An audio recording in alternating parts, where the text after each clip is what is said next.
खासदार बजरंग सोनवणे यांनी जिल्हाधिकारी कार्यालयामध्ये रेल्वे संदर्भात आढावा बैठक घेतली। यावेळी खासदारसह जिल्हाधिकारी अविनाश पाठक यांच्यासह अन्य अधिकारी कर्मचारी आज शुक्रवार दिनांक 11 एप्रिल रोजी सायंकाळी 5 वाजता उपस्थित होते। बेड ते परळी रेल्वे मार्गासाठी बाधित होत असलेल्या शेतकऱ्यांना भूसंपादनाचा मावेजा देताना कसलाही विलंब अथवा काटकसर करू नका। विद्युत करण्याच्या कामात येत असलेल्या अडथळ्यावर मार्ग काढीत असताना अर्धवट कामे तातडीने पूर्ण करा। बीड ते वडवणी बीडमधील तसेच वडवणी ते शिरसाळा बीड कामाची सध्याची परिस्थिती याबाबत सविस्तर आढावा घेतला।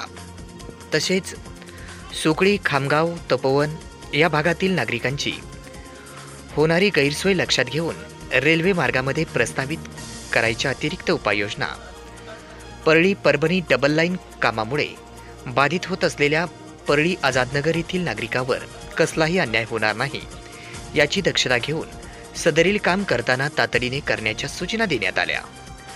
बीड अहमदनगर मुंबई बीड नगर पुणे इंटरसिटी सेवा चालू करण्यासाठी करावयाच्या कामाबद्दल सूचना केल्या।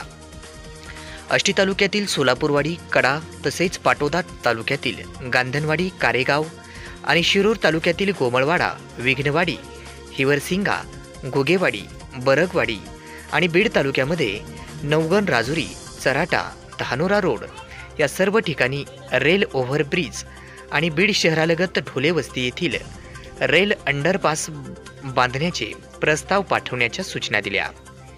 धाराशिव, बीड, छत्रपती संभाजीनगर या नवीन रेल्वे मार्गाच्या सर्वेक्षणास गती देण्याबाबत संबंधित अधिकारी यांना सूचना दिल्या। बार्शीनाका, इमामपूर येथे अतिरिक्त रेल्वे थांबा देण्यात यावा।